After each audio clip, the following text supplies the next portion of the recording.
Saint-Martin, c'était un personnage d'abord qui a vécu au IVe siècle, sur une grande partie du IVe siècle. C'était au départ un légionnaire romain. Son père était romain, donc il était tenu de suivre la voie de son père. Il y est resté très peu d'années, mais il y a eu un épisode majeur dans la vie de Saint-Martin, et c'est ce que l'on a coutume d'appeler la charité d'Amiens. C'est ce moment où, alors qu'il était soldat, à l'entrée de la ville d'Amiens, où il était en garnison, a revêtu un pauvre qui était gisant de froid. Il a revêtu le pauvre de la moitié de son manteau.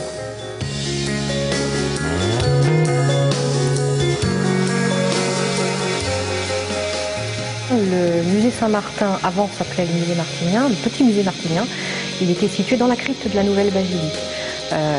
Dans les années 80, tout le quartier ici, le cloître y compris, a été vendu par les religieuses qui séjournaient. La municipalité a racheté cette ancienne chapelle ici, qui date du XIIIe siècle. Elle l'a rachetée à l'initiative des amis des sites martiniens qui souhaitaient que soit conservé un lieu à Saint-Martin, et pour surtout pouvoir y installer un véritable petit musée dédié au célèbre saint de la ville de Tours.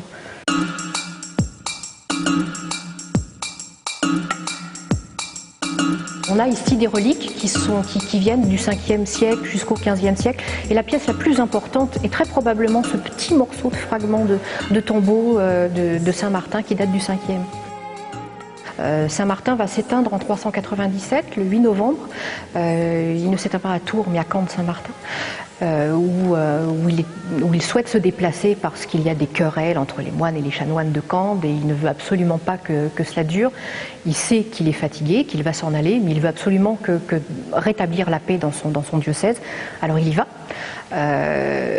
Il rétablit cette paix tant souhaitée, et puis il s'éteint à Cande, avec le sentiment d'avoir eu une vie bien pleine et d'avoir achevé le travail pour lequel Dieu l'avait destiné. Et son corps, par d'ingénieux stratagèmes, sera ramené à Tours par les Tourangeaux, sur la Loire.